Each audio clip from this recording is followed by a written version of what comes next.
Bismillah ar-Rahman ar-Rahim. Can a Muslim man get married to a non-Muslim woman?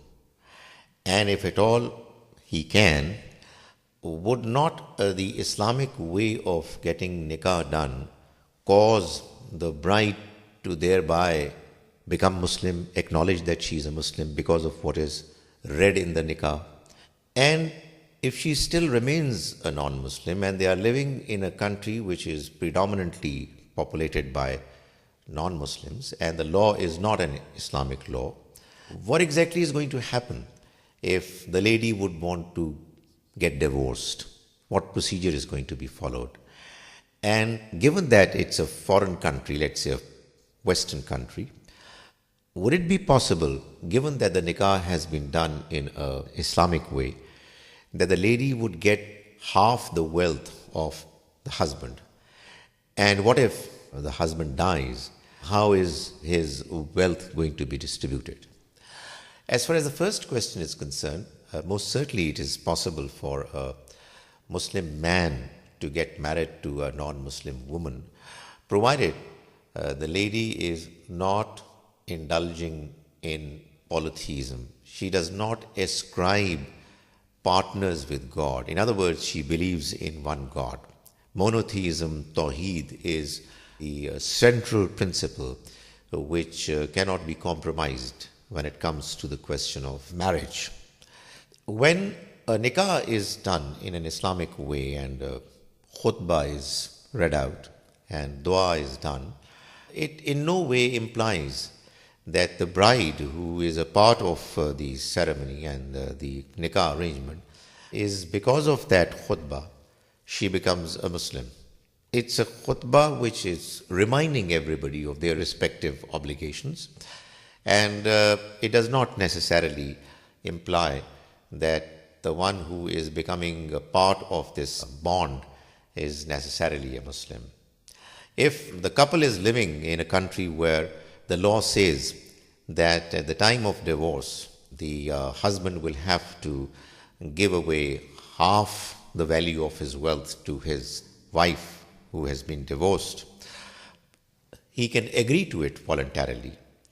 Sharia would not stop him from doing it, provided he is agreeing to it voluntarily. How is the divorce going to be proceeded? Well, if the wife is asking for divorce, the husband should give divorce and should accede to the demand made by the lady. The Sharia would have no problems if that is done in a manner which has been prescribed in the Quran.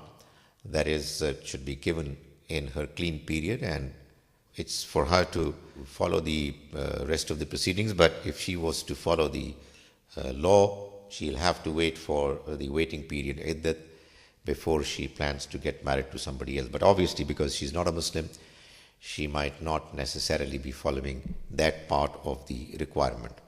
However, when in case the husband dies, then the wealth is going to be distributed in accordance with the law of inheritance, which is mentioned in the Quran. That is something which the lady must know.